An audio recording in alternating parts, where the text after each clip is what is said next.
Thank you very much, President Dodd. And thank you, Mac, for a warm introduction. I don't need that speech. I'm going to wing it.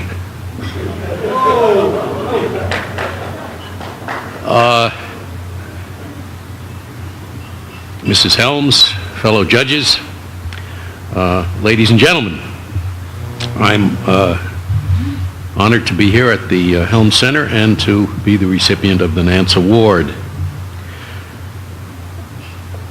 In thinking what I would talk to you about tonight, I was going to give a prepared text that I have over there, but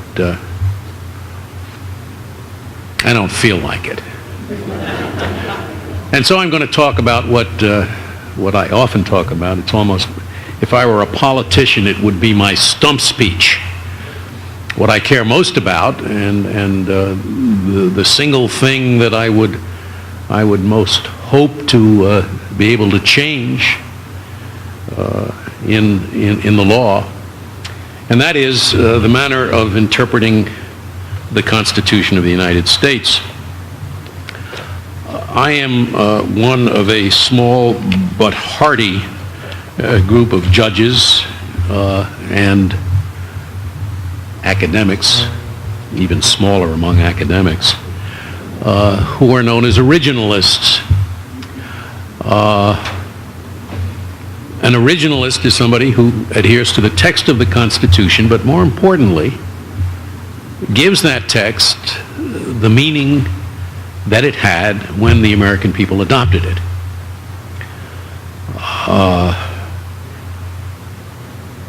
It is such a minority view currently that people sometimes come up to me and say, Justice Scalia, when did you first become an originalist? It's some kind of weird affliction, like, when did you first start eating human flesh?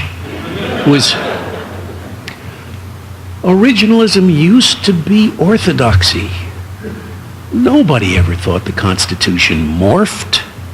I mean, if you had told Joseph's story that what it means is going to change from decade to decade on the basis of whatever 5 out of 9 justices on the Supreme Court think it ought to mean, he would have been uncomprehending. Originalism was orthodoxy. Until about the Warren Court, nobody would have thought of saying such a thing. Not that judges in the past did not distort the Constitution. Of course they did. You will have willful judges with you until the end of time. But the difference was that in the old days, they did it the good, honest, old-fashioned way. They lied about it. They said that the Constitution meant thus and so when it never meant thus and so. The change is that you don't have to say that anymore. You can say, oh yes, the Constitution didn't used to prohibit hanging, for example, or it didn't, or worse still, it didn't used to prohibit the death penalty. Of course it didn't, inasmuch as the death penalty was the only penalty for a felony in 1791 when the Eighth Amendment was adopted. It was the definition of a felony. A felony was a crime punishable by death. So of course but nowadays, it is unconstitutional. I mean, that's extraordinary. That's the change there's been. You don't have to lie about it. And if you believe, as I do, that hypocrisy is the beginning of virtue, that is a very bad change. You should have to lie about it.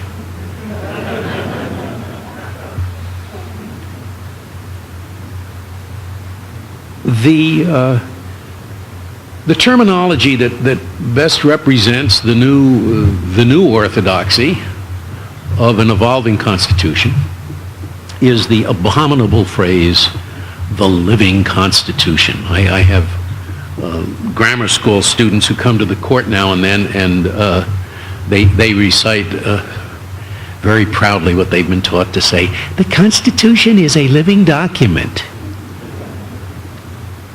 We originalists want to persuade you that the Constitution is a dead document. No, I can do better than that. That's packaging. It's an enduring document. It is an unchanging document. The line of opinions of ours that most clearly expresses the living Constitution notion is our opinions dealing with the Eighth Amendment, the Cruel and Unusual Punishments Clause. And those opinions say explicitly that what constitutes cruel and unusual punishment is not static, but it changes from time to time to comport with, and this is a verbatim quote, to comport with, quote, the evolving standards of decency that mark the progress of a maturing society. Isn't that beautiful? I mean, let me say, the evolving standards of decency that mark the progress of a maturing society. Every day in every way we get better and better. Societies only mature, they never rot. Now, that was not the Pollyannish frame of mind that was possessed by the framers of the Bill of Rights and of the Eighth Amendment. The reason they framed it was that they feared that a future generation would not be as wise as they were, or would not be as virtuous as they were. Not that every day in every way, the evolving standards of decency that mark the progress of a maturing society. I mean, that's not what a Bill of Rights assumed. It assumed that the future could be worse, just as it could be better. And the purpose of the Bill of Rights was to set a floor below which the future generation could not go. Nonetheless, that's what our opinions say. The argument usually made, or most frequently made, in support of the living Constitution is, it's often put in an anthropomorphic way. That is, it goes something like this. A Constitution is a living organism. It has to grow with the society that it governs, or else it will become brittle and snap.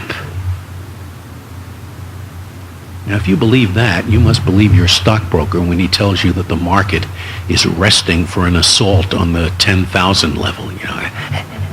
The market panting at some base camp ready to, the stock market, for Pete's sake, is not a mountain climber. And a Constitution is not a living organism. It's a legal document. And it says some things, which it means, and it doesn't say other things, which it doesn't mean. And if you think that the proponents of the living Constitution are trying to bring you growth and flexibility, think again. The proponents of a living Constitution are trying to bring you what a Constitution always brings, not growth, not change, but inflexibility, permanence. My Constitution is a very flexible Constitution. You want the right to an abortion? To tell you the truth, the Constitution doesn't say a blessed thing about it. It neither forbids the state from prohibiting it, nor does it require the states to prohibit it. It says nothing about it. Therefore, if you want the right to an abortion, create it the way most rights are created in a democracy. Persuade your fellow citizens it's a good idea and pass a law. And if you feel the other way, persuade your fellow citizens the other way and prohibit abortion. That's flexibility. And you can change your mind. You can, for example, decide that even though the death penalty isn't unconstitutional, it's a bad idea. So persuade your fellow citizens to abolish it. And then later, when crime goes up, you say, that was a bad idea, and you can change your mind and go back and reinstitute it. Not with a living Constitution. Had we abolished the death penalty as we came close to doing, I sat with 3 colleagues who thought the death penalty was unconstitutional. It's mentioned in the Constitution No person shall be deprived of life, liberty, or property without due process of law. What do you think they're talking about? And it says that in all capital cases, the accused shall be entitled to indictment by a grand jury. Nonetheless, 3 colleagues thought it's unconstitutional now. It didn't used to be, but now it is. Had the court abolished it, that would be the end of the matter. It would be no use discussing whether there should or should not be a death penalty. Can't have it. Just like abortion. Driven off the democratic stage. It is no use debating that subject anymore. It has been prohibited to the democratic society by the Supreme Court's finding that the American people have eliminated it from democratic debate.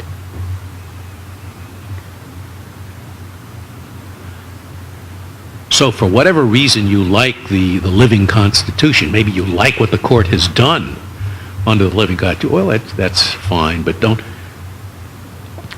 pretend that you like it because it brings flexibility. It brings rigidity, which is the whole reason people come to my court, instead of having to go state by state to get a right to abortion adopted, for example. All it takes is one decision from my court, and it's prohibited coast to coast now and forever. Or until, I suppose, the people adopt a constitutional amendment, which is very difficult. Or I guess until the Supreme Court changes its mind, which is sort of funny. Some people also think that the fight between originalism and the living Constitution is basically a fight between conservatives and liberals. Not at all. It has nothing to do whatever with whether you're a social conservative or a social liberal. And the best example of that are 2 cases that we decided on the same days. Oh, it must be 10 years ago now. The first case was a case called Romer versus Colorado. The people of Colorado had adopted by plebiscite an amendment to the state constitution which said that neither the state nor any political subdivision of the state would add to the list of protected statuses against which private individuals could not discriminate. You know, the usual ones are race, religion, sex, age, disability. Would not add to that sexual preference. Well, you know, some people thought that there's really stupid idea. And if it's stupid, it must be unconstitutional. So they brought a lawsuit. And it came up to my court, and my court said, yes, it's unconstitutional. In violation of, I have no idea, the sexual preference clause of the Bill of Rights, you know? And the liberals loved it. They applauded it, and the conservatives rent their garments and gnashed their teeth. The very next case we announced, the same morning, was a case called BMW versus Gore. It's not the Nobel laureate. It was a different. It was a different Gore. It was Mr. Gore had bought himself a Beamer, which is advertised as having this marvelous finish that's baked 8 times deep in hidden valleys of the Alps by gnomes. And Mr. Gore's Beamer had gotten scratched on the way across the Atlantic. They did not send it back to the gnomes.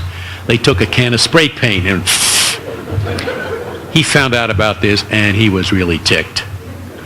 He brought a lawsuit. He got his compensatory damages, a couple of $100, and $2 million in punitive damages, which is ridiculous. So it must be unconstitutional.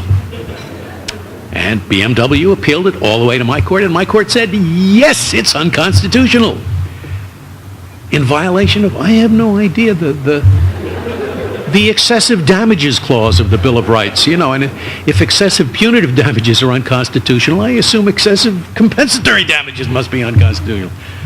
Anyway, that one, the conservatives don't like punitive damages, and the liberals rent their garments and gnash their teeth. I dissented in both cases, and I say a pox on both their houses. It hasn't.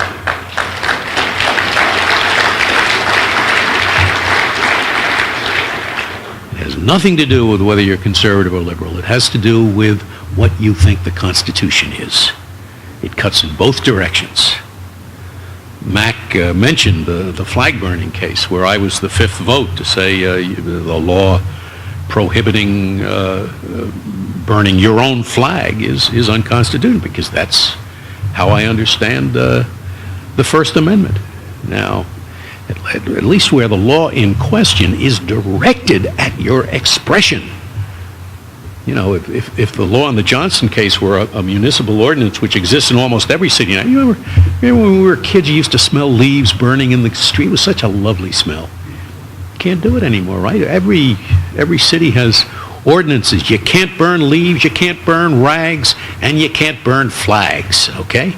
Now, if Johnson had been convicted of violating that ordinance, I would have been delighted to send his sandal-wearing, bearded carcass off to jail.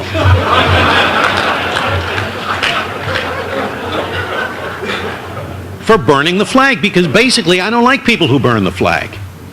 But that wasn't the law in question. The law in question was not directed at burning. It was directed at expressions of contempt for the flag. And as I understand the First Amendment, you're entitled to express contempt for the government, even for the Supreme Court, and for the flag. And so, you know, I voted that way, and what Max said about the lovely Maureen is absolutely correct. And of course, you know, I don't need that.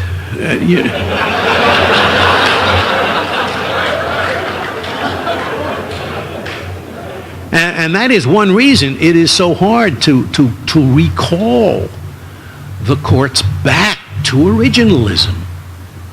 Because you understand, the non-originalist judge, the evolutionist judge, is a happy fella. He comes home from court, and his wife says, "Oh dear, did you have a nice day at court?" And he said, "Oh yes, you know, today we had a constitutional case, and you know what? The Constitution meant exactly what I thought it ought to mean." No kidding, because that's your only criterion. Whereas if you're an originalist, sometimes it means stuff you don't really like. But there it is. So it's a hard sell calling people back to what it used to be. Well, I've been speaking about some of the false advantages of the living Constitution. Let me mention the obvious disadvantages. You know, the first thing you should ask about any theory of law or of anything else: legitimacy. Is it legitimate? Nothing in the Constitution says that the Supreme Court is to be the last word on the meaning of our Constitution. New European constitutions that create European constitutional courts, they do say that. They say the Constitutional Court shall be the authoritative interpreter. Our Constitution doesn't say that. We end up doing that because John Marshall says, look, it's lawyers' work. It's judges' work. Judges all the time encounter situations in which two statutes are difficult to reconcile. You do your best to reconcile them. If you can't reconcile them, the later statute prevails. It has implicitly repealed the earlier one. But, says Marshall, where there's a conflict between a statute and a super statute, which is the Constitution, it's the Constitution that must prevail. And this is standard judges' work. Judges have to do this all the time. Now, if you don't think it's lawyers' work, and hence judges' work, if you really believe that the Constitution is some empty bottle into which each generation is supposed to pour that liquid that it best loves, if that's what you think it is, then Marbury versus Madison is wrong. It shouldn't be up to the Supreme Court to decide what the Constitution means. We should have a Constitution like Great Britain, where it's the Parliament that decides. Do you think that I know, or that my colleagues know, to quote that expression from the Eighth Amendment that I mentioned, do you think we know what are the evolving standards of decency out there?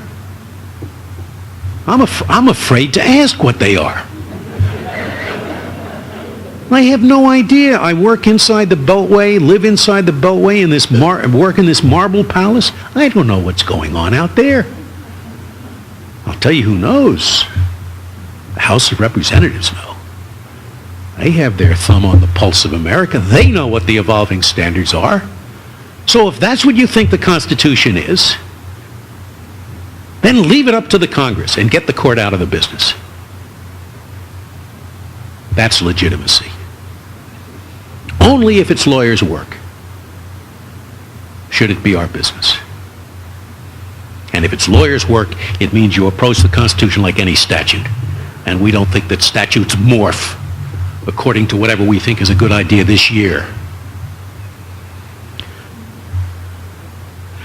I will give you the killer argument, the killer argument against the living Constitution. I give a lot of lectures at law schools, and just to make trouble. And I encourage the law students to ask their professor. Professor, you don't like Scalia, you don't like original. That's fine. That means you are a non-originalist. But non-originalism is not a theory of constitutional interpretation. It just means you don't agree with Scalia. What is your theory, Professor? Scalia knows what he's looking for. He has a criterion.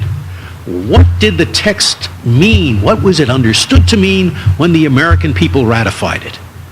Did cruel and unusual punishment mean you couldn't have the death penalty? Answer to that is easy. Now, if you're not going to use Scalia's criterion, what, Professor, is your criterion? You see, when Scalia finds that it's this way or that, you got him. He's handcuffed.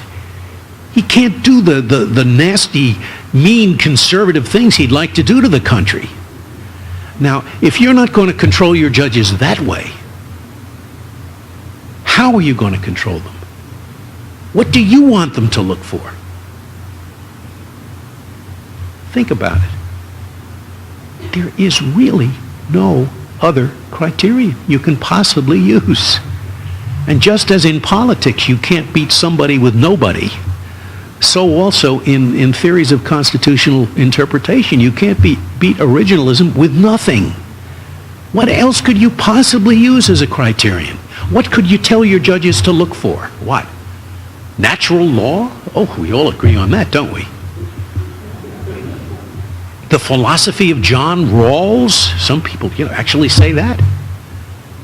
Oh, save us. The more you think about it, the more you realize it's either originalism or else you essentially tell your judges, oh, wise judges, you went to, my goodness, to Stanford Law School and Harvard Law and even Yale Law School. Govern us.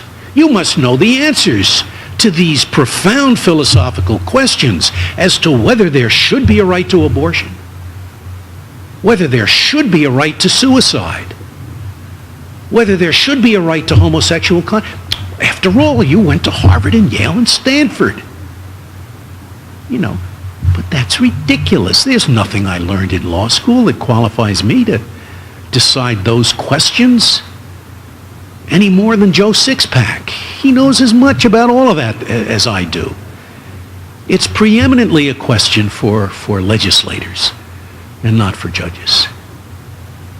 But if you don't use the original meaning, that's essentially what you're telling your justices. Govern us. You decide in your wisdom whether there should be this right, that right, and the other right. And at the end of the road, I've been predicting this for 20 years. You've seen contentiousness in the appointment of justices and even now Court of Appeals judges. No kidding. It was inevitable. The American people aren't stupid. It took them a while to figure out from the Warren Court on what was happening. They have finally figured out the name of the game, that the court is essentially rewriting the Constitution from decade to decade, according to whatever the justices think is a good idea. And once the people figure that out, they're not going to use the criterions that they used to use to select justices. I mean, it used to be, is this person a good lawyer? Read a case, understand its background, understand how to interpret a text, have a modicum of judicial temperament. Well, that's pretty good. I mean, other things being equal, it's nice to have it. But that's not the important thing anymore. The important thing, what you should be looking for, is whether this nominee is going to write the new Constitution that you want.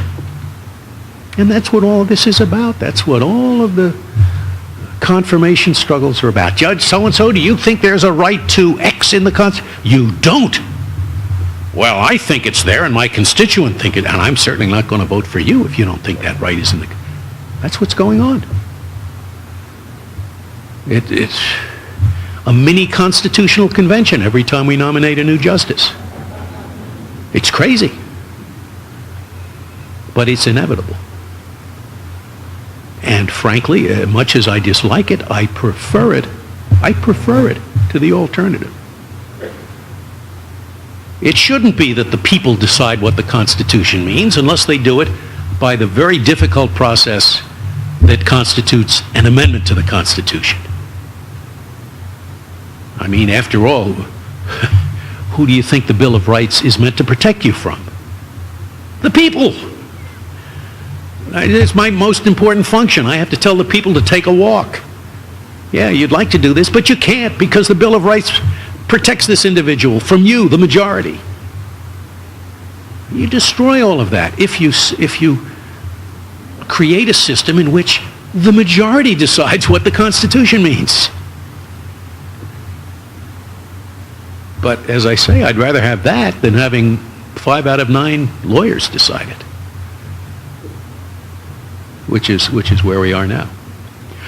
Well, I hope you will think about it's not a subject for lawyers. I talk about this to any group of intelligent citizens. It's a major problem of our times. What do we think we're doing when we interpret the Constitution? And do we want to keep putting people on the bench who think it's a free-fall game? Whatever I think ought to be there is there. Thank you very much for this award. It's a very handsome medal, and I'm honored to have received it and to have been here at the Helms Center. Tomorrow, I hope to visit Senator Helms.